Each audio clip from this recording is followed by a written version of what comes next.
लुधियाना के घनी आबादी वाले इलाके में स्थित एंडो अमेरिकन होटल के कमरा नंबर 203 की दीवारों ने उस दोपहर एक ऐसा खौफनाक मंजर देखा जिसने प्यार और धोखे की सारी हदें पार कर दी। पेशे से एम्ब्रॉयडर कारीगर अमित और शादीशुदा नर्स रेखा, जो 2.5 साल से एक दूसरे के साथ इश्क में गिरफ्तार थे, उस दिन एक ऐसा आखिरी फैसला जो इन दोनों के लिए बहुत खतरनाक था। रेखा अपने पति और 2 बच्चों को छोड़कर अमित के साथ शादी रचाना चाहती थी, जिंदगी देख रही थी, जिंदगी जीने के सपने बुन रही थी, लेकिन उसे खबर नहीं थी कि अमित की वफादारी का धागा कच्चा पड़ चुका है। कमरे के अंदर दाखिल होते ही अमित ने अपनी जेब से वो तेज धारदार कटर निकालकर टेबल पर रख दिया, जिसे वह काम के लिए हमेशा साथ रखता था। यही वह औजार था जो इस प्रेम कहानी के खूनी अंत का गवाह बनने वाला था।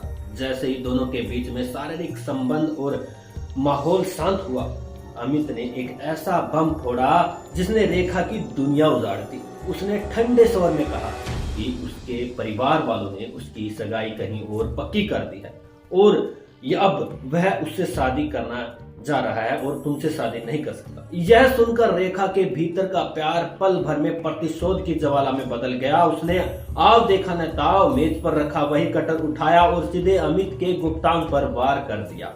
दर्द से कराहते हुए, खून से लथपथ अमित ने जब रेखा को दूसरी बार करने के लिए झपकते देखा तो आत्मरक्षा के जुनून में उसने रेखा के चेहरे पर मुक्कों की बरसात बौछार कर दी। कमरे के फर्श पर खून से लाल हो गया था और रेखा की नाक और मुंह से भी खून बह रहा था और खून देखकर चीखें ऐसे निकल रही थी कि पूछो मत। जुनून की हद पार हो चुकी थी। अमित ने अधमरी रेखा की छाती पर चढ़कर गला दबाकर उसे वहीं पर आखिरी सांस में लेटा दिया और बंद कमरे में उसे वहीं पर छोड़ दिया। वारदात को अंजाम देकर अमित बड़ी चालाकी से खाना लाने के बहाने वहां पर होटल से बाहर से निकलकर रफू चक्कर हो जाता है, लेकिन उसकी हड़बड़ाहट से स्टाफ के मन में शक और बहुत ज्यादा हो जाता है।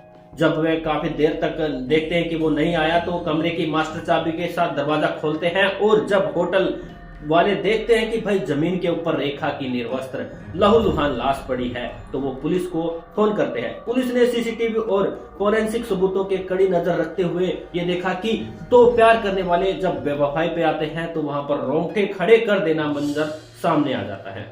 या साथियों, आपको बता दें कि रेखा की खामोश लाश इस बात की गवाही दे रही है कि जब इश्क में धोखे का जहर मिलता है तो अंजाम अक्सर कब्रिस्तान या जेल की काल कोठरी तक ही होता है। या साथियों, आप इस पूरी कहानी पर क्या कहना चाहोगे? एक रियल स्टोरी है, ऐसा होता है तो उसका अंजाम कैसा होता है? आप अपनी राय कमेंट बॉक्स में जरूर रखें।